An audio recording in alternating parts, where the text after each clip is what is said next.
right, everybody. So today I'm joined by Christopher Tester, who is a actor and a voice actor. So I'm really interested to have you here today, Chris. Thank you so much for talking with me. No problem, not at all. Yeah, so I'm really curious to get your perspective on acting on stage, and then the things that you've used from your acting experience that have translated well to voice acting. So before we start with voice acting, you mind telling us about how you got started in stage acting?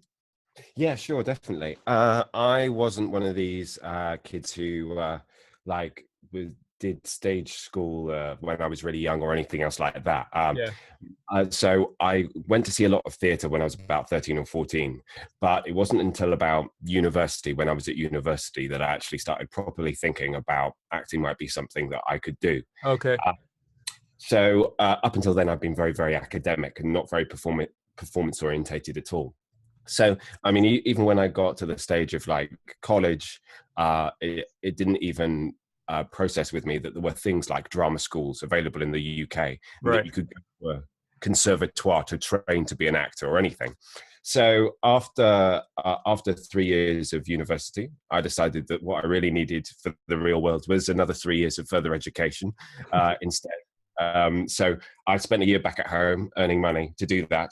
And then, trained for 3 years and graduated from the Central School of Speech and Drama in London in Okay. 2008. Yeah, and I've been kind of like going along ever since in terms of that's how I got started. Yeah. Oh, cool. Are you in London now? I am in London now. Oh, This is cool. the Okay. sunny part of London behind me. That's Here. beautiful backdrop. Thank you. Yeah, the night sky is beautiful. Yeah. So with acting, did you focus on using your voice to portray a certain tone, or was it kind of like an afterthought when you were Well, strictly acting? I mean, basically, a lot of my training at drama school, and I would say that Central is quite typical in terms of some of the kind of major drama schools that we have in the UK. So Bristol Old Right. Vic, Rugby, Guildhall, Lambda, very much all from a theatre orientated background, and therefore the voice is technically very important anyway. Right. He said, pronouncing. Okay. Yeah. In terms of being able to project, to enunciate, to be heard, and I think certainly it was a bit of a cliche, but I think it's still true that British actors are thought of as maybe being a bit more technical. Okay. And possibly a little less emotional as a result. But basically, Central's training was huge. Well, like one of the main pillars of it was learning to train your voice, and that was how to breathe properly. Right. But also connection with breath, how it could affect your emotions as well. So it was in terms of the actual quality of your performance, as well as, can they hear you in the cheap seats? Right. Right. So for me, that was when I at all became aware of my voice in any way, shape, or form. Okay. Apart from people commenting that my voice is lower than it should be for how I look, if that makes sense. I sound older than I am. Okay. But so that comment aside, I've never really been aware of it. But through the 3 years of training at drama school, we did voice pretty much every other day, if not every day. Yeah. So became very aware of it then. And it was something that we were continually practicing. And so that was when I fully became aware of my voice. In terms of how I became aware of my voice from a voiceover perspective, Right. only really started to touch on with that in my final year at drama school. Okay. Because that's when, basically, for the first 2 years that I trained, and again, typically for the majority of drama schools, I would say, is the vast majority of your training is in stage, because people think, if you can do stage, then you can do TV, because it'll be easier, because you just need to do less. Okay. So that seems to be the main mindset of that. I mean, gradually that's changing now as people appreciate that it's a whole different thing being able to work and perform to a character, Right. as it is to performing to 600 people. Yeah. But anyway, that was kind of like a standing element of it. But in our final year at Central, we started to get a little bit of more kind of radio drama, I would say, rather than working on. We certainly didn't touch any kind of corporate scripts, Right. maybe a little bit of narration, a little bit of poetry, because that's, you know, we're all sensitive, creative people. So Right. we would understand the poetry a lot more than we would necessarily, you know, your typical e-learning kind of promo or anything else like Right. that. Uh, so, and there was a competition between all of the drama schools in the final year called the Carlton Hobbs Awards. And I was selected for my team, and basically the contract you could get was for the BBC radio department of Oh, 6 cool. months. Yeah, so a great kind of stepping Yeah. stone. I didn't win it, no, but it was an amazing experience. Yeah. And that started me properly thinking Okay. about how much I enjoyed it, how it was completely different, but I didn't really know. Yeah, and that's how I started thinking about my voice a little bit more, I Oh, suppose. cool. That's really cool. So I'm really interested in acting because I've taken 2 classes in acting, so very much so an amateur. But as I started in voice acting, I thought about taking voiceover coaching classes, online or in person. But then I kind of Mm, wanted to go a different route, and I had always wanted to take acting class.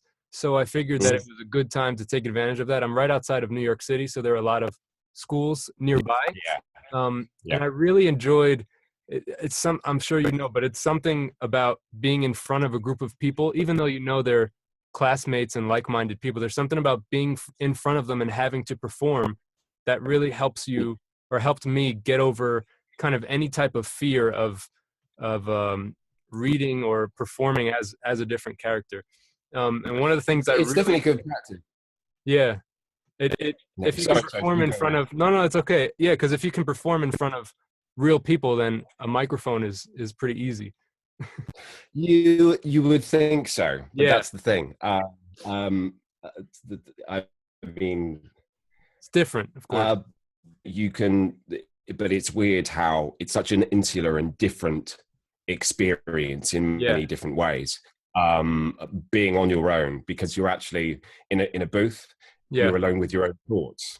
right. And the crucial aspect with a lot of acting is that it's trying to take away all of your thoughts from your brain. Oh, okay. You know, the generic term of being in the moment. Hey, you got to Yeah, be in the moment. That kind of thing. It's so you're not thinking, on what do I do now? How right, do I look now? Oh, I didn't say that line quite as I should have said it. right, And while you're thinking about that mistake, you then make another mistake, or you're right. not thinking about what's going on at the moment there. And a lot of the training, a lot of the actor training that I found most useful. I mean, there's a guy who was called Sanford Meisner. I don't know if you've his name's Sounds come up at all. familiar. Yeah. Yeah. So, and there are some people who are very hardcore into Meisner, and there are so many different cults and cliques in terms of acting techniques. Yeah. But one thing Meisner is all about is about working off the other person, Okay.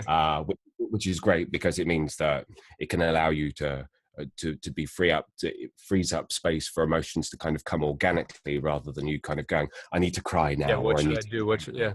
yeah, all of that thing, which is great, which when you're alone with your mic, you can't do. Right. So there are other aspects of acting which I think are really, really, really useful. So I can remember in one of your first videos, I think you just come out from an acting class, and you said they got you to, before you actually had to do any kind of like lines or perform in any Right. way, you just talked, you just chatted. Yeah. He You called it the conversation method. So I don't know what you Yeah, called yeah. it. Well, no. I mean, these things have all got so many different Yeah. labels. Yeah. Of Kind of course. into that, because they all want to claim it for themselves if it Right. works for anybody. At least that's what I would do. Yeah. But I mean, that definitely does kind of work in terms of what's marketable now in the voiceover market specifically. The everyday voice. Yeah. Is the everyday voice. I'd maybe argue it's kind of the everyday voice plus, depending on what kind of material that you're Right. Right. doing. Because sometimes I've done some reads which are me being conversational, and it's definitely not what the clients wanted when they Oh, said okay. conversation. Yeah. Yeah. So, but yeah, it's that kind of it's that very kind of natural quality, as you would hope in acting.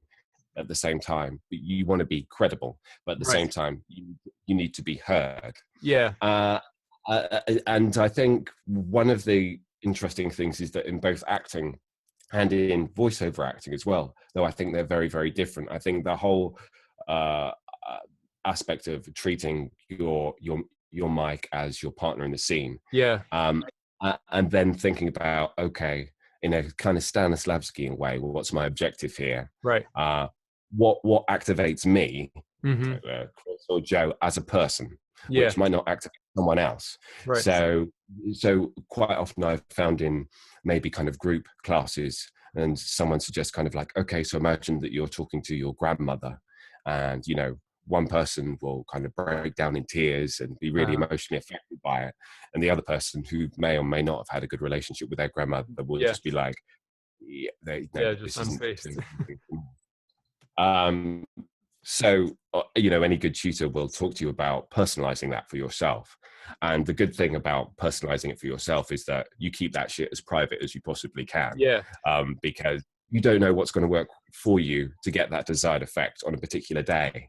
Yeah. uh, That was something sorry. really cool that I liked about my teacher in New York, that he I don't know, I think from the outside looking in, when I'm watching TV, or I've always loved TV and film and actors, and I've Mhm. always really appreciated what they do, because I could imagine how difficult it was. But then going up and performing in front of people, you realize how many thoughts are in your head. And what I thought before taking the acting classes, that I have to try to become someone else or become that character. And what my teacher would talk about is, you have to try to find your similarities with that person and try to use your own Yeah. experiences with that. And that really helped be more realistic and not trying to pretend I'm this crazy character. Finding those. Yeah, it's totally about grounding it within you, Yeah. and what your truth is. I don't want to talk about what your truth is, or whether or not you even believe in truth as a concept or anything Right. else like that, but it's about what works for you. And what works for you at like 10 a.m. in the morning, when you've not had a good night's sleep, compared to 3 o'clock in the afternoon, when you've just already landed a massive job that is going to sort you out for the next month. So Right. anything else is like a bonus. Yeah. You'll have different energies around you, different adrenalines, different things running for you. And I think kind of appreciating where you are on any kind of given day, and Right. having that moment is kind of really, really important. Yeah. So there are kind of like there are inside out techniques Mm-hmm. to both acting and voiceover stuff. So the inside out thing is, you think of some kind of scenario, you characterize the person that you're talking to, regardless of what copy it is, and what kind of reaction you want to get from that person. Right. You really need to convince them. How are you going to convince them? And you can maybe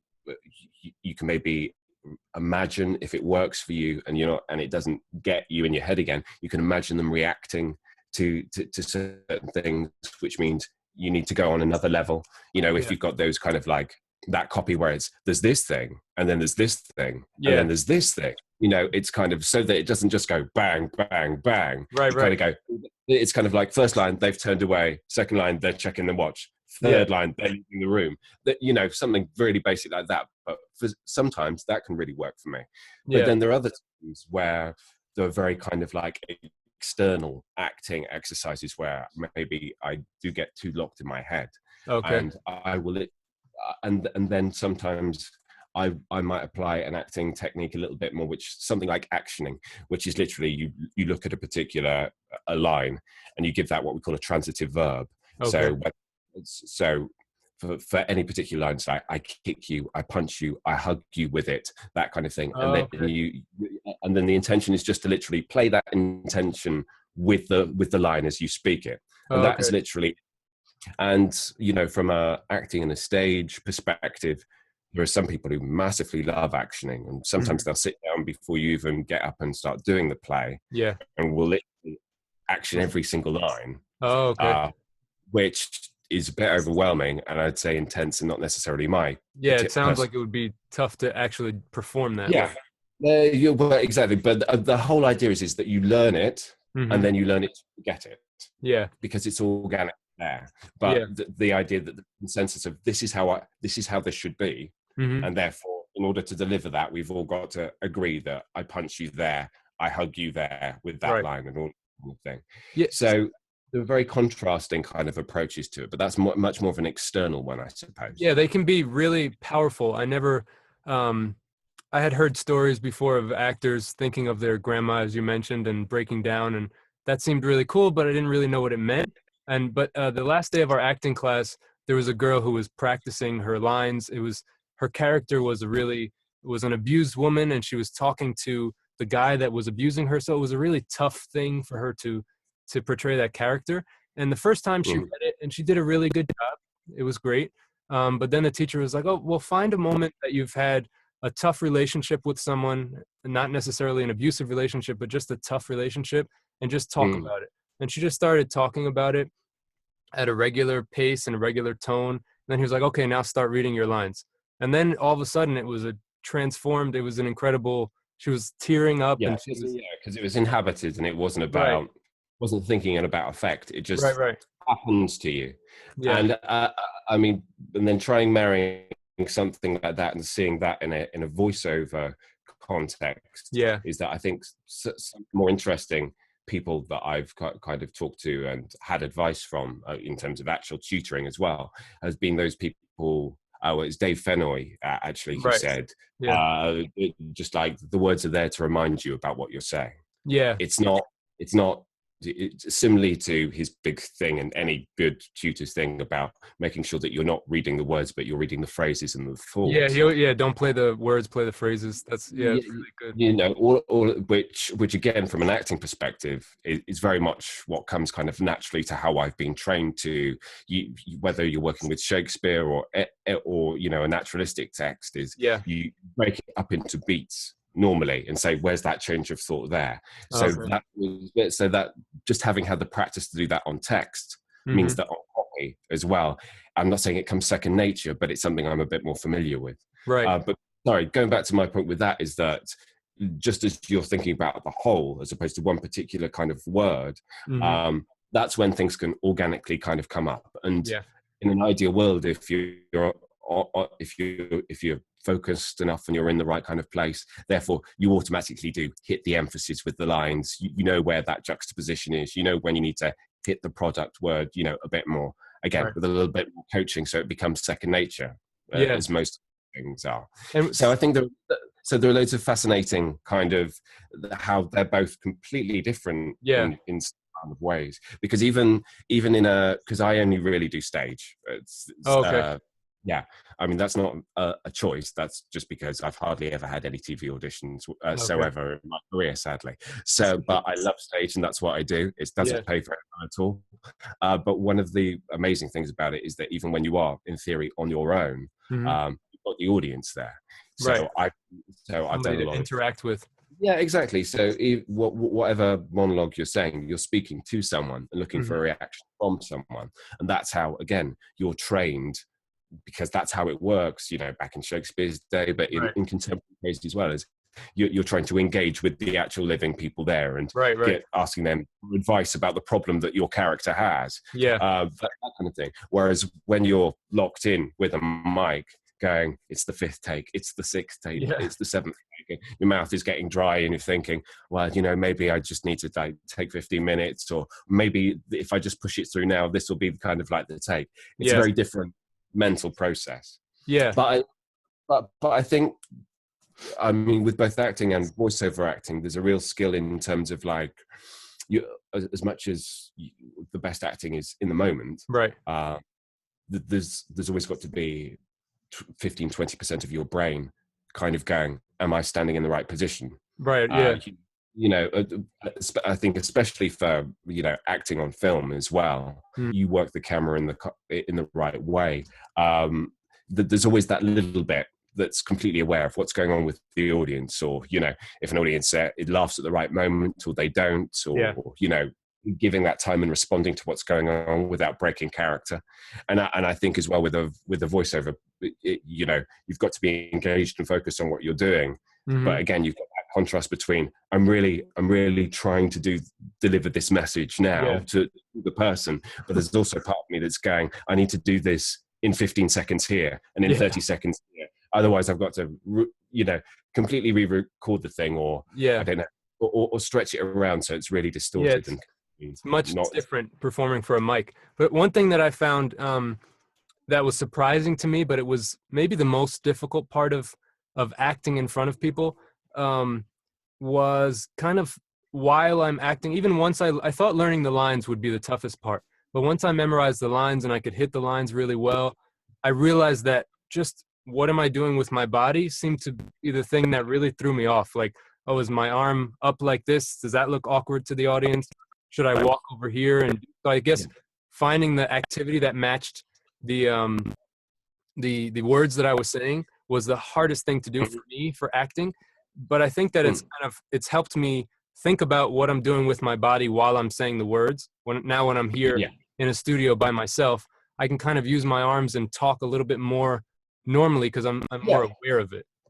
Yeah, but also because we do in life as well. Yeah. I think generally, I mean, I do gesticulate a lot anyways, I'm sure you're very aware. Right. But generally speaking, we do describe things with our hands a lot, and it's really, really useful. It's kind of this, as soon as you become self-conscious, aware of, oh, where am I putting my arms when I'm on stage? What tends to happen is what at Central we called kind of drama school neutral, which is where you kind of like stand with your arms rigidly by your sides, as no one would do in real life ever. And you're very actively listening to what everybody else is saying, but your arms don't move, because otherwise you'll draw attention to the fact that you don't know what to do with them. You know, if you're feeling particularly dangerous, you might cross your arms and then they would go back down, and that would be it, because you're completely in your head. Right. You're what am I, as opposed to being in the scene, or you're thinking about your lunch, or this run through isn't going quite as well as it did yesterday morning. You know, those things.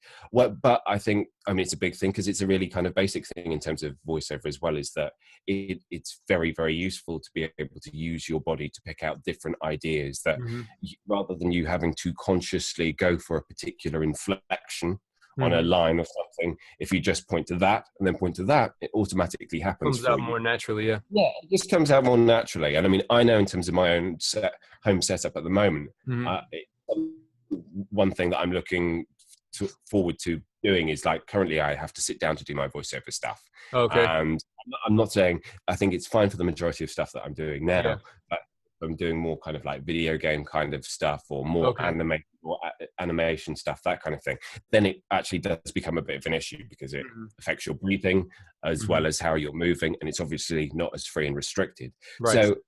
So having that connection between the two and appreciating what that is, I think is really vital. Definitely. Yeah, that's why at the beginning I try to record everything standing up, just so that I can have a little bit of room to act a little bit.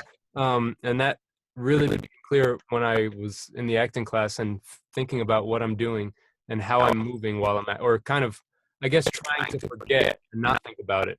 If that makes any sense.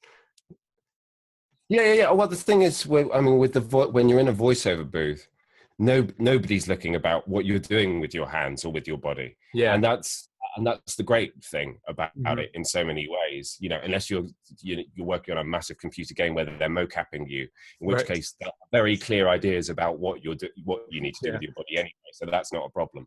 But other than that, you know, it doesn't matter how you do it. I've seen people having to do pretty extreme things sometimes, do like wacky kind of character voices and stuff, but in a professional context it's all very acceptable, because so sometimes people can't just switch on a voice. They have to do something really kind of like crazy to do that. So being aware of how a physical thing really affects you, again, going back to, you know, those things that come from an internal thing, so thinking about your objective, about the tactics that you might be using for your speaker, and kind of you're monitoring their reaction all the way through. That might be a very kind of inward looking out thing, whereas an external thing is kind of like, what happens if I just think about the movements of this person first?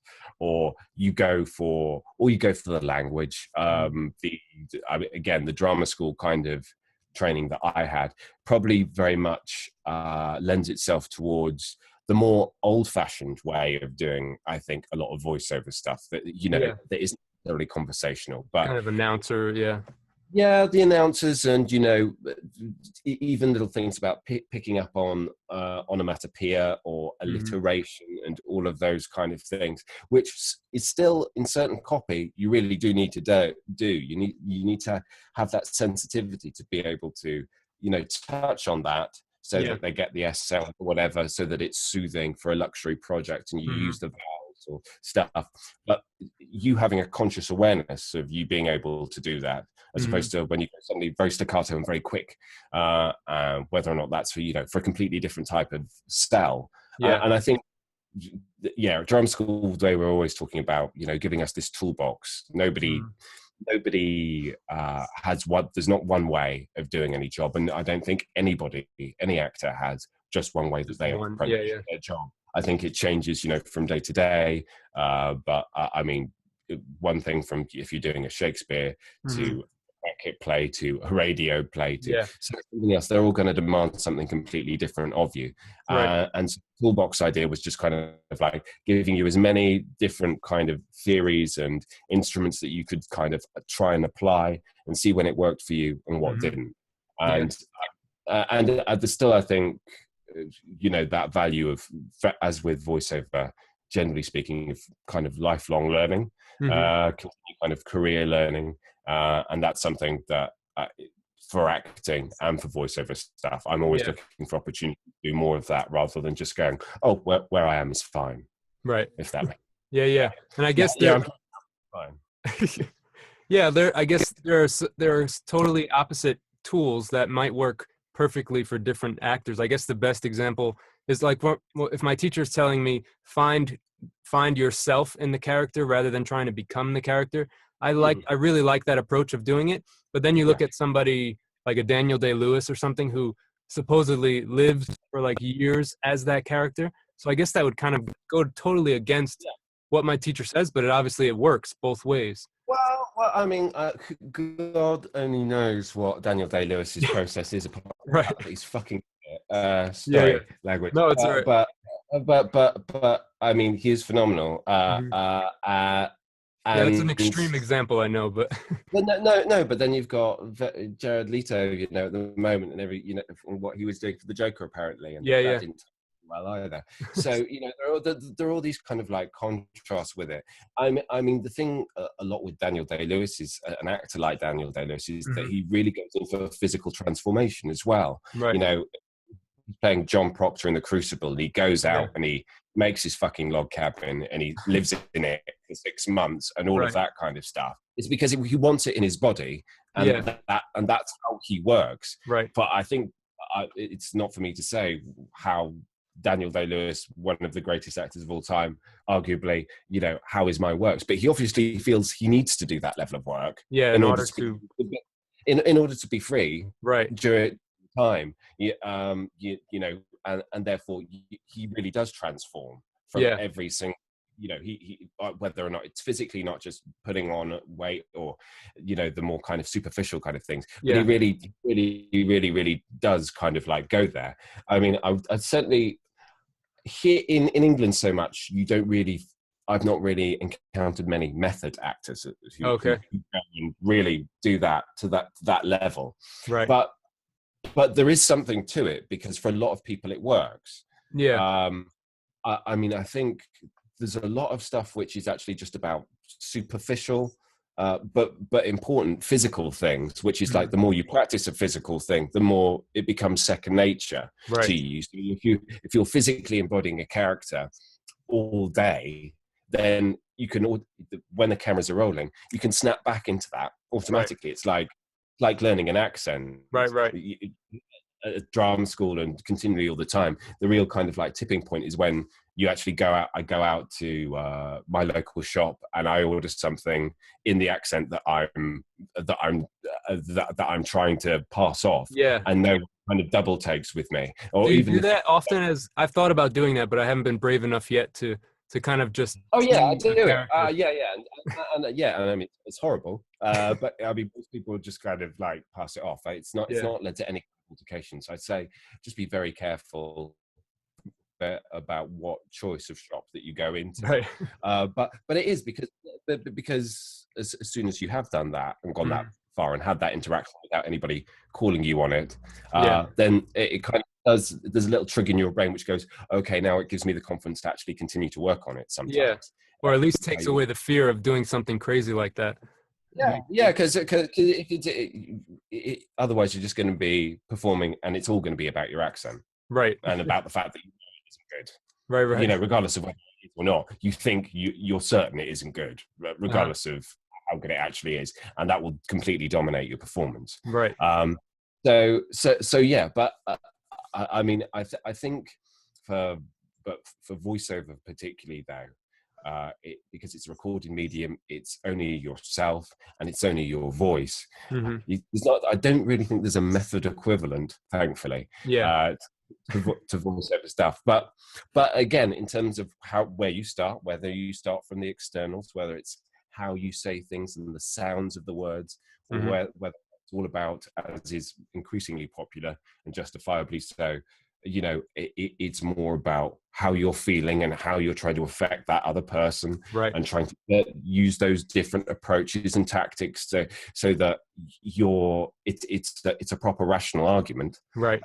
And how, if you've got someone listening in on Source Connect or something, and they give you a note saying, say that louder. Yeah. Rather than you kind of going, okay, so when I say that word, I need to do it louder. You could adjust it into something that is more fun and enjoyable or engaging for you. So, that makes you go loud. Maybe you're angrier. You Put an emotion rather. Yeah. Kind of trigger outside for yourself, rather than just kind of going, and then I hit that word. Yeah. It's not natural. Kind of like really artificial. So yeah, it's about finding what works for you. Yeah. So along with finding the emotion and kind of using different tools from acting, what do you think is the one or two things that would really help voice actors' performance that come from stage acting, if that makes sense? I think it is to do actually with boring things such as warm-ups. Okay. And articulatory stuff. That's one big thing, because you waste like 2, 3, 4 takes still getting stuff round your mouth, basically. Right. So there's a really, I'm not even kind of talking about you need to do 5 minutes a day and you need to do this, but you need, if you constantly have a problem with sibilance, or whether or not there's always that mouth clicking thing, or you're a bit kind of lazy in the back of your mouth, and therefore not quite getting the ends of words and stuff like that. There's some really exercises that you can do, and it literally is like for 30 seconds before you go for the first talk through of it, but just doing those kind of things little and often, and making it a kind of automatic, practical, boring thing. It just makes it easier, so that you have to do it in 3 takes as opposed to doing it in 6. That's definitely something that I should add, because I noticed that if I just think, I'll just go straight into the voiceover and I'll just see what happens, it sometimes can be okay, but a lot of times it can take a couple of takes, and I'll kind of be stumbling over words, and or you'll get halfway, and then you'll go, oh damn, right. Okay, it needs to be beginning again, that kind of thing. So I think the boring day-to-day practice aspect of it, an external thing, is a massive kind of like takeaway. And then the other stuff really, it is about knowing when it's useful for you to work from an outside perspective. On where it's kind of like where it's all about the copy, and it is about the words, and it is about hitting those particular things for you, how to engage that, how to make it exciting for you. And not exciting for you in terms of like, okay, so it's a corporate narration, so I'm playing a representative of this company, and who am I, and all of that kind of stuff. Like, it just needs to be something that you're proud and excited about, or whatever it is that they're looking for. So you could be talking about you could be talking about your nephew, you could be talking about your football team, you could be talking about something incredibly mundane, you could be talking about that computer game that you played last night for possibly far too long. As long as it's something that you were excited about, and really wanted to share, then that's what you're selling. And just substitute it, but it's something that has to really kind of engage you. Just like sometimes on the kind of like boring things of, how how do you have to kind of like cry on cue for a show or something else like that. Mm-hmm. It's not always about the dead dog. Sometimes it's just about finding Nemo. You Right. know, what really works for you. Sometimes you think, oh God, I'm thinking about all these really, really sad and awful things happening to members of my family, but nothing's coming. But no Finding tears Nemo. are coming. Oh Yeah. God. Yeah, yeah.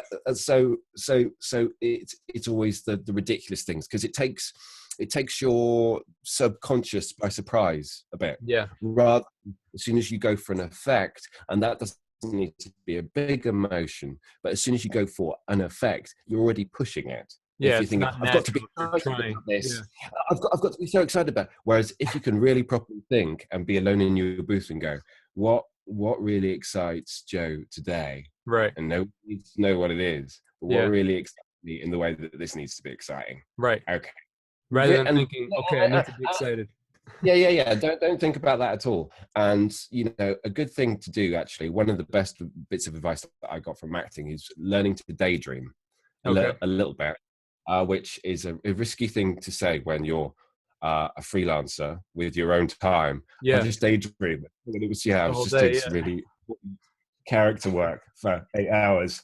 Now I can pay the rent, that kind of thing. Yeah. But in terms of just allowing yourself 5-10 seconds to fantasize in Mm-hmm. whatever kind of way, and then just going for it. Yeah. So it becomes a little bit more enjoyable. Yeah. I'm not saying you've got like 15 jobs to get through in 2 hours. Yeah. They're not. None of them are the most exciting things in the world. Right. Doesn't mean that it's going to become a really free, lovely experience. Uh-huh. But in order to break up the monotony and inspire you and excite you a bit more, so Mm-hmm. that every take that you do doesn't get progressively lower More in and more. energy, Yeah. and your will to live gradually like grinds down. Then having that license to kind of daydream and really be honest with you about what engages you, about what excites you, is a way of making it so much easier when you get that copy which just said they're ecstatic, and you're like, oh God, I don't feel ecstatic. Yeah, which I guess is a benefit of voice acting, because you obviously have deadlines that you have to turn in a project at a certain time, but you can take your time, even if it's just those 5 minutes. You wouldn't necessarily, you can't do that when you're in front of an audience on stage. Say, guys, wait a minute, I need to be happy right now. Yeah. So sorry, come back tomorrow. I'll be amazing. But tonight, absolutely. Right. It's a plus and it's a minus. It's a bit like Dave Cavossier as well said, I said in his book about how many takes is too many takes. Yeah. Like, after you've gone through your third or fourth take, until you get it perfect. Yeah. What's perfect? I don't know what perfect is. Yeah, you can what's always perfect for me is very different to what's perfect. But so on the one hand, you've got that space to go, I can continue to polish this. But it's like, as soon as you have a fixed idea of what it is in your head, that's when it's already defeated you, if that makes sense. I think the best performances are like, I'm not kind of thinking, oh, I know what this performance is. And I need to nail it.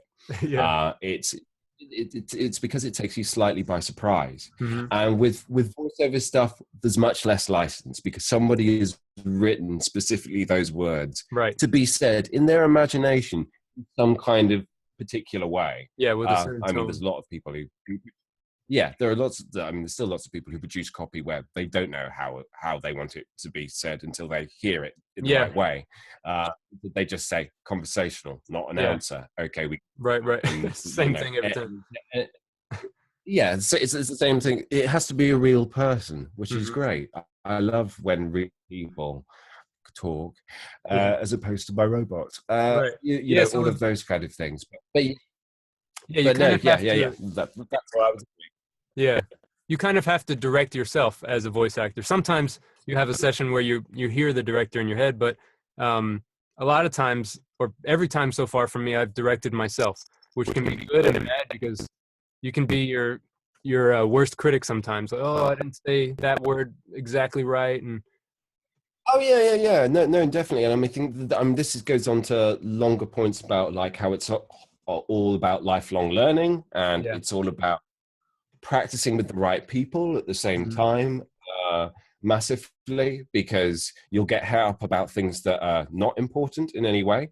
Um, uh, that capacity to self-direct is crucial because we are all alone. None of Right. us, Yeah. except in the really big leagues, I suppose, Yeah, have the engineers, and they'll we're all literally very just lonely. Yeah.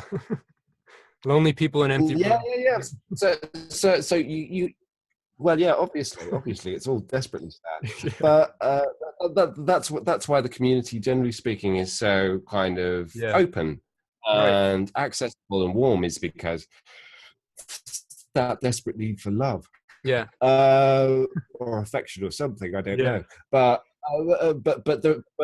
that capacity to kind of properly self-direct it can only really be built up over time, and I think it can be built up over time by working with the right people as well.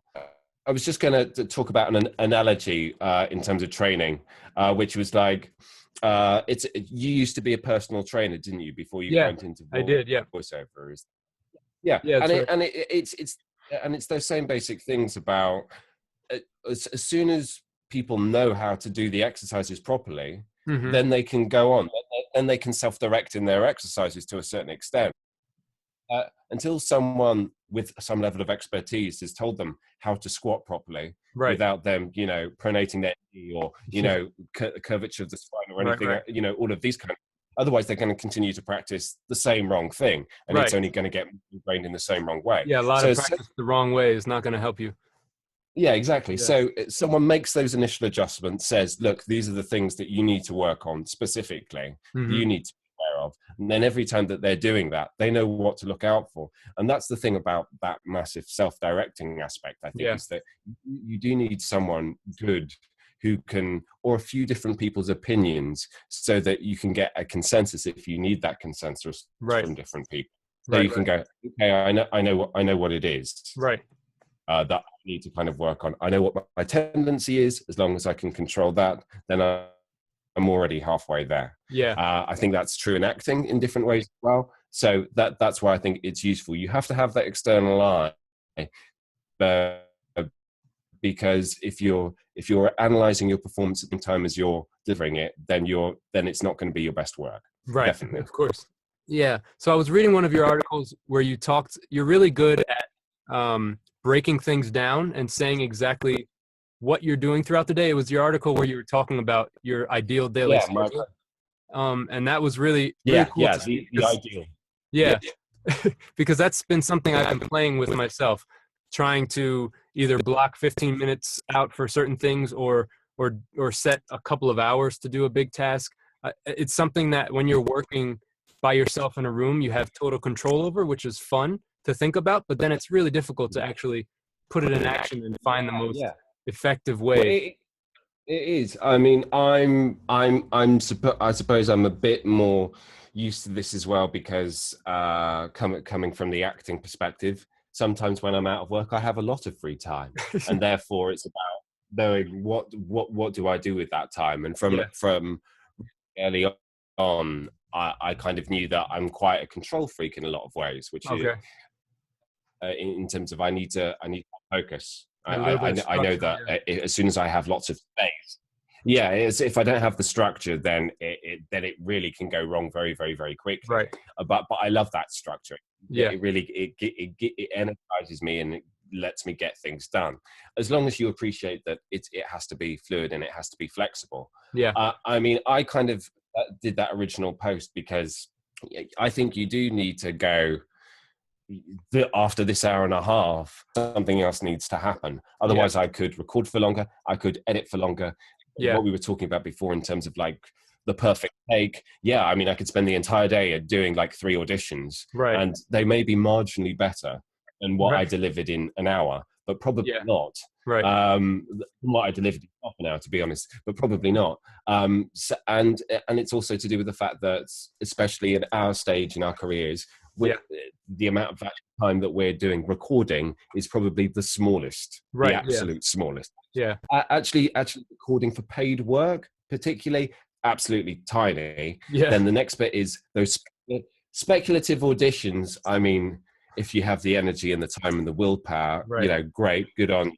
but it does sometimes get to a stage where you're just like, yeah, bang, bang, Yeah. bang, bang. Okay.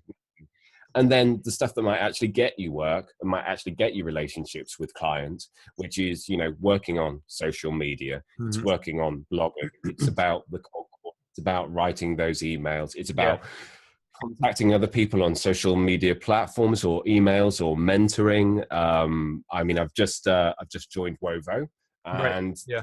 there are opportunities in terms of mentoring and asking other professionals for advice on your Yeah. demos, any concerns you have, or just a chat to keep Yeah. sane. It's a great community. Yeah, just reaching out in terms of like there is obviously a community there who want to Mhm. engage because we're all in and facing the same kind of like problems and issues and managing it. And Yeah. if you negate all of that, we're doing all of the auditions that were on voices.com and all of the auditions that were on Voice 123 for Yeah. that day. Um, you know, someone might like one of your auditions, so Yes. you might get about 10 seconds of some kind of like endorphin hit because of Yeah. that. Like, oh, Um, yeah. but yeah, but you will have not built any relationships with your clients, with anybody else Mhm. externally. You've got nothing to build on Yeah. from any of those kind of things. So, I mean, today as an example, that structure that I laid out in that blog completely went today.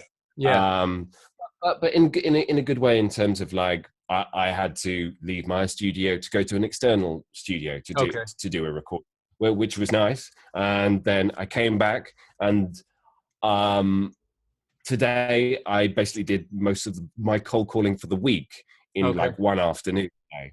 Yeah. Yeah. Well, That's just because. Sorry, you go ahead. no. That's something I've been thinking about is kind of batching things together. So kind of, Mhm. I'm trying to this kind of 1 or 2 weeks I've been experimenting with that and kind of saying, okay, this morning on Tuesday morning is going to be my cold calling morning. So I'll just cold call and get a list of places to cold call and then do that Mhm. for 2-3 hours. And then this day I'm going to do all my pay to play sites and audition for as many as I can and kind of Mhm. just seeing how that works for me. Yeah. And it's just a game of kind of playing with your schedule and seeing where you're most efficient because those sites can be it can feel sometimes like you're auditioning for no one, so you kind of have to think of it as practice, but sometimes really cool jobs can come from there, or at least the connection. Oh And yeah, no, yeah, yeah. yeah. Totally. I mean, I completely agree with you in what you're saying in terms of so sometimes little and often is great. Uh-huh. There are days where, for whatever reason, I just don't want to pick up the phone. Yeah, As you've already demonstrated and as I've blogged, it's not difficult. You're not yeah, selling anything really. It's yeah, just getting towards your demo yeah, just an fundamentally. introduction. Yeah, You know, as a building block to hopefully building a relationship back. But there are yes. some days where I'm like, I don't want to pick up the phone. Yeah, Now, you've got two choices of that thing, which is like you force yourself and you do it, and that's great and that's fine as long yeah, as that whole kind of slightly passive aggressive thing isn't coming over to the yeah. client when you Right, right. really do this. No, I really like selling, particularly with my voice. I really do. Uh, so there is that aspect to it. But sometimes it needs to be done. I think as long as you've got a target for the week, Yeah, then you hit that target however you want to. But yeah, but it's all about the end goals at the end of the week, which is like, yeah, if you want a minimum number of pay to play auditions, so you can go, this has justified my subscriptions. yeah, You know, just in terms of sheer quantity, if nothing else, yeah, it's justified me because I'm up for some stuff. You yeah. know, so doing that, making sure the cold calling, make sure a minimum number of social media posts or a Mhm. minimum number of, you know, reaching out to people, even if it's Yeah, just an email post or a phone call, you know, having that meeting up for one person actually face to face a week or every other week right. who's associated with the industry. All of those things are kind of like useful. And Mhm. then it's good because you don't know about that. As soon as you have a rigid plan set, that's when you'll get the call saying, okay, they need to completely redo this thing. It's Right. 6 hours. Are you free, 10 a.m. with a studio that's got ISDN specifically? Like, Yeah. okay, we can make this happen, but shit. Yeah. So Yeah, you're not going to say, no, I'm not yeah, available. I have my pay to play site audition time. no. So I've got a cracking morning of Voice One Two Right. Three. Yeah, that I won't work. your page broadcasting ad. Oh, Yeah. we've all been there. Right. Yeah, I wanted to go back for a second to talking about cold calls, because of course Yeah, that's how I found your site and found out who you are, is because you wrote a really cool article breaking down your cold calling. So you broke down the amount of time, right, that it took you to make the cold calls, and then yeah, what that translated to financially. And I hadn't yeah. thought about it that way. You want to talk about writing that Yeah, article? well, I mean, I think because you need to go about how there are tensions between what are the cold calling is equals relationships with clients equals where the bigger and the better money is going to be, Right. fundamentally. So that's the key aspect of it, which I was still trying to get my head around right from the beginning, Yeah. and especially when you are doing like 80 or 90 or 100 and whatever calls a week, Right. uh, and yeah, there are these leads. Some people are a bit friendlier than others. Yeah. Generally, there'll be like 1% of people who go like, no, Yeah. I don't want no, But it's please pretty don't. rare, at least. Yeah.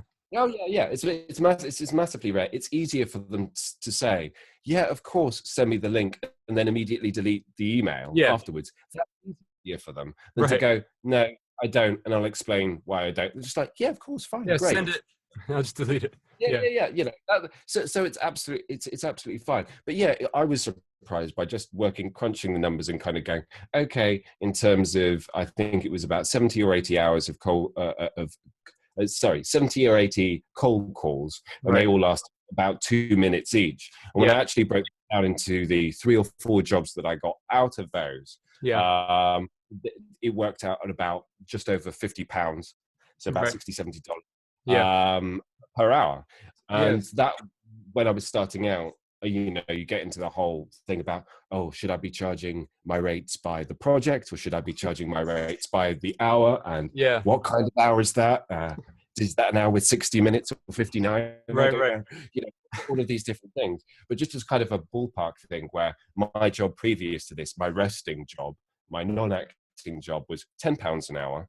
To go, oh, £50 an hour. It's pretty good. That's Yeah. a market improvement, and it's a market improvement, doing something that's not very demanding in any way, Yeah. shape, or form in terms of the actual cold calling itself. The Yeah. And actual work yeah. resulting was very straightforward. Yeah. It justifies you spending the time on the phone, when sometimes it can feel like, oh, this is boring. I'm just picking up and introducing myself. But it actually, once you calculate it like that, it makes you realize, hey, this Yeah, actually yeah. makes me money. Well, I mean, I needed to do it for myself, because I was Yeah. literally, yeah, I hit one of those walls of just kind of going, yeah, I know people keep saying that this is the way to do it. Yeah. There are all other ways of doing it, but when you're actually starting out from ground zero, apart from the pay to plays, apart from freelancing sites, this is, in terms of getting traffic towards your demo, which is the key aspect. Then this Right. is going to be the main way of getting people Yeah. your at all, and just kind of going, is it working? Yeah. Literally, is it working? And actually working out that it came as a real surprise and relief Yeah. to me. I was Yeah. about halfway writing that blog before I actually kind of went, I actually need to do the maths. Okay, went away and then, oh god, actually this fits together really well, and it Yeah. almost makes it if I planned that when I really didn't. Right. Right. So yeah. Yeah. What's So your it's important, I think, with basically with anything. With I was a personal trainer, so with working out and with marketing for voiceover, I think the things that work are really basic and boring, but you just have to do them consistently over time. It's really Mhm. boring, but I think it Yeah. works in any field. Yeah, I mean, Yeah. at the end of the day, as long as you as a personal trainer knew what you were doing and that you were qualified, then Right. that was the key thing. Just as like, as long as the demos that you have on your website, you are confident with them. Obviously, we always think, yeah, but there's that one. Right. Sometimes I look at my demo and go, it's pretty good. And sometimes I'm like, I mean, I need to change this now. Right. Right. And quite often there's a different track. Well, Hmm. there's one track in particular. But usually there's one where you just go, That how many wasn't. jobs has that lost? Yeah. All of those kind of things inevitably that we do. But yeah, it is. It's all that kind of groundwork, because for ages, I mean, when I started out of drama school, I had a voice reel, as a lot of actors do, for years, that Hmm. sat on my online kind of. So we have the Spotlight directory in England. Yeah. So basically, you have to be on Spotlight in order to be anybody as an actor. It's the number one Okay. casting in the UK. And, you know, I had voice clips on there from when I graduated all the way through. And I think in total over about 6-7 years, I got 2 voiceover jobs out of them. And that was Yeah. just pure fluke, you know, that kind of thing. Because I had no concept at that time about how you get the right people to look at your Yeah. reel. It was just sitting up there online. Yeah, exactly. And they're sitting in the wrong place. They're sitting where no businesses can find them, because it's on it's on actors casting directory. So why the hell are they there in the first place? But you know, that's more to do with the fact that people from an acting perspective, I think, well, I'd certainly say from my own perspective, the whole idea of voiceover for me as an actor was very much about maybe computer games, maybe animation and radio drama. Yeah. And that it was good money. That was Mhm. basically my only concept Yeah. of the entire voiceover industry as I went in as a professional. And I would say, yes, I'm a professional actor, and I'm also a voice actor. Yeah. Not having any idea about what the industry is actually there and where all the money actually is as well. Right. So, yes, It's tough to think about. I feel like I've seen it's probably more difficult for people who were already in voiceover years ago, before a home studio was practical. But it's really just any freelance business where you just, if I sit here and wait for a job to come, it never will. So I have to do those difficult but easy at the same time things like cold calling and auditioning and just meeting people. And I think that's been, for me, the most effective way has just been introducing myself and reaching out and having these conversations with people like you, and just talking with people. Well, I mean, because I think otherwise there are those few people, and I know people who they have their voiceover agent and they make good money from that stuff. Yeah. And the stuff will tend to be quite big kind of stuff, because agents are interested in the bigger paying work anyway, and the more commercial anyway, that kind of stuff. But those people, they're very few and far between. Mm-hmm. And I don't know if they're necessarily examples of the old school specifically, but it is very much, one of the best working voiceovers I know, who's an actor, has absolutely no interest in the home studio. Well, just wouldn't want. He's just, I'm not technically minded. I don't know where to begin. That's not where I deal with it. Yeah, which is fine, because it's a whole different kind of like realm, and it is just tapping into. It's not any less work. There's an overabundance of the type of work that we're actually targeting. From a whole variety of kind of like genres. Yeah, but it's to do with empowerment as well, and the feeling that you can. Every incremental action that you make is going to have some kind of like net result over a period of time, and I think that was just what crunching the numbers did for me. If I crunched those numbers and said I made £5 an hour, then I've maybe got to ask myself a lot more serious questions about that effort. Yeah. But yeah, so no, it was a positive result. Yeah. So what do you, like for me, I think I've noticed, at least from auditioning for things in the US and from jobs that I've gotten so far, it seems to be like e-learning jobs are the most popular and just the most abundant in terms of jobs that I can get and jobs that are available. What do you see? I would say it's a tie between that and a lot of corporate narration. Specifically for me, corporate narration is the main thing. Talking about your company in an exciting, enthusiastic way about how it's, all of those. So there's a bit of storytelling involved as well. It's still conversational. It's not a hard sell in any way, but it's a bit of a sell. It's a bit of a sell because our company is really, really good. Right. So that it's that kind of thing. But that's in terms of the work that I get, generally speaking, are those corporate explain. Something that needs to be very, very, very clear. Because I don't have a regional accent, I'm probably not necessarily the most trustworthy, if that makes any sense. Or for like a local, for a local business, or even for some kind of like banks or building societies, or these kind of things. Someone who sounds as if they actually come from somewhere that you can locate, has a bit more character, a little bit more. in some kind of ways, Hmm. takes the threat out of it. Whereas I'm more in terms of like, especially if you're talking, you know, English as a second language or that kind of thing, Yeah. just because I'm generically quite clear and quite neutral Yeah. in terms of my accent and the way I speak, that's a big market for Right. me. So there is that thing. And so a fight I have is, on the one hand, maintaining clarity at the Hmm. same time as being conversational, if that Yeah. makes sense. Not being like So a that robot. not Yeah. all too clear. Yeah, not all, but by the same token, I don't start running everything together so much that they don't know what I'm saying, Right. or they have a problem. So that is probably at the moment my kind of like biggest niche, but it's early days yet. All bets are Yeah. off. Yeah. So where do you see What? yourself? This is a tough question, but where do you see yourself in a year? If you keep cold calling, keep auditioning, what's your goal?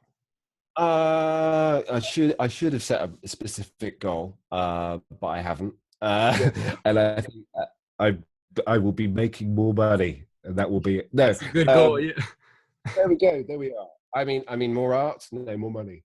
Um, yeah, I mean, it comes down fundamentally as well. And I think this is where I sit slightly differently from a lot of people, is that I'm adamantly an actor as well as being a voiceover.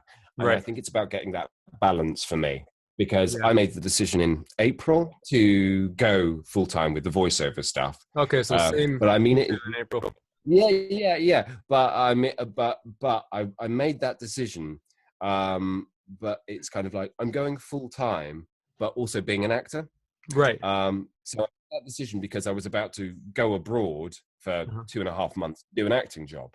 Oh, okay. So I went. Yeah, so it was kind of like, this is a natural end to me doing my box office work, and then I go and do my acting, which is Hmm. great, and Yeah. then I come back.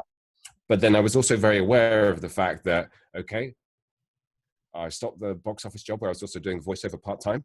Right. Then had to drop everything because I don't have a kind of traveling setup. Or yeah. You know, portable kind of thing. So I wasn't going all the way over to Croatia with my traveling setup, and I could keep something going. In I your literally hotel. had, Yeah. Something. yes. So I had to get the momentum that where my voiceover in its embryonic stages, but was at over, you know, Yeah. a couple of months part time, kind of Yeah. like, a couple of people checking my availability. You know, I landed a couple of pay to play jobs, all of this kind of like stuff. Yeah. Completely had to drop all of that. I'm completely cold. So Right. then when I came back in the middle of July, I had to pick it all and build it all up again. Try to do it. Yeah. And it's about getting that balance for me. It's like, if I could complement it and make sure I'm completely flexible, Hmm. as well as earning. I've got a set target in my head about how much I would want to earn a week. Right. Voiceover, I'd say probably double what I'm earning now. Right. Or what I'm earning now is more than I was earning doing the resting job quite comfortably. So Okay. if that could progress from there, then that would be great as well. But Yeah. I think the greater flexibility and complementing it with the acting kind of stuff is a kind of crucial thing for me as well, because I want to keep the momentum going, not So go, you want to "Oh, maintain. sorry." Yeah. So you want to still. So it sounds like you always want to maintain that stage acting just because you enjoy it. Yeah. I mean, that's the Okay. number one kind of performance thing for me, definitely. Yeah. As long as there's still opportunities and people will still employ me, Yeah. then yeah, that's what I want to do. I'm very adamant about it not being a kind of like a it's this or it's this. Yeah. If I can be able to do both at the same time. Hmm. Now, I'm aware at the same time that when you're, you know, rehearsing during the day and you're line learning in the evening, when are your, you know, even 2-3 hours of recording, when is that Right. One is. Yeah. going to take place? Yeah. That's a big question. Because different people kind of go, oh, you act and then you do some voiceover, so you pop into a booth in Soho for a couple of hours, and then that's your, as opposed to, no, you're an actor and you've also got a home studio where people expect you to, you know, do a pickup within a couple of hours because you've, in your original call to them, you said, yeah, I can do a pickup in a couple of hours Right. because I work from my home studio. In brackets, you know, except when I'm performing Shakespeare. Yeah. But I don't want to say that because that's not what you want to hear. Right. So I've got to make that work somehow. Yeah. You want to And seem so like you're far, available I've managed to do it. nonstop. Yeah. Yeah, I mean, basically, you don't want to lie. That's not a good thing. Yeah. But at the same time, you want to be probably economic about what you tell them. Hmm. in terms of like, well, yeah, there'll be those times where the reason why I'm not going to respond to you immediately is because I'm on stage or doing something else. Yeah, But as long as they know, yeah, when I say be back to you in a certain amount of time, it you'll get it definitely there. will. So yeah, having that element of flexibility, and there are so many resources online about the different kind of kit to get and portable Yeah, kind of stuff, and saying that will be a solution, but it will that's the only other major concern for me at the moment yeah, in the immediate circumstances, about like, as soon as I get a job, how do I respond to it, how do I manage to keep the momentum going with the right. voiceover stuff, rather than kind of going, now I've got to park this, then I've got to spend 3 months bringing Yeah, it back up to speed, yeah, yeah, maybe. yeah. So yeah, that's the main one. Yeah, that's something I've been thinking about too, because I think it's attractive to say to yourself, "Hey, I can travel and still work," and I think it's more realistic than it used to be. With it's maybe Yeah, like a cheaper mic or something with like a Sennheiser is really it's an expensive mic, but like a yeah. directional mic, and then like I've even seen people or heard of people putting up like mattresses in a hotel room. So I think Yeah, it's people possible. using mattresses. Yeah, yeah, totally. Or just duvets, really. As long as you've got Yeah. a torch, so you can see your copy at the same time. All of Right. those Right. things. Because, as we all know, the main thing is it's not to do with the quality of the mix so much as the quality of the soundproofing around you. So Yeah. as long as you find the quietest spot, Right. however insane a setup it actually is, as Yeah. long as it works just enough so you can do Yeah. that So thing, it and then sounds good. Yeah. so that the quality is good, then that's absolutely fine. And there's lots of stuff like on the Edge Studio website of them trying out all of the different kind of portable devices that are available at that particular time, and they Right. actually give you sound quality, so people with more attuned ears could actually go, okay, I heard that, but I didn't hear that. Blah, blah, blah. So Yeah. Yeah. that's something you're going to be looking more into, Yeah. certainly. Well, Chris, thank you so much for taking the time to talk to me. Before we go, is there anywhere that you want people to go if they want to check out your blog or just reach out to you? Well, and anybody is always welcome to reach out to me, especially for money, but not Of so. course. So yeah, I mean, my website is naturallyrp.co.uk. It links to my acting website, which is a bit more narcissistic, but not that much more. And yeah, if anybody has any other questions or contributions, great. But thank you very much, Joe, for your time. It's been great. Yeah, no problem. Thank you so much, Chris. Okay, no worries. Take care, man. All right.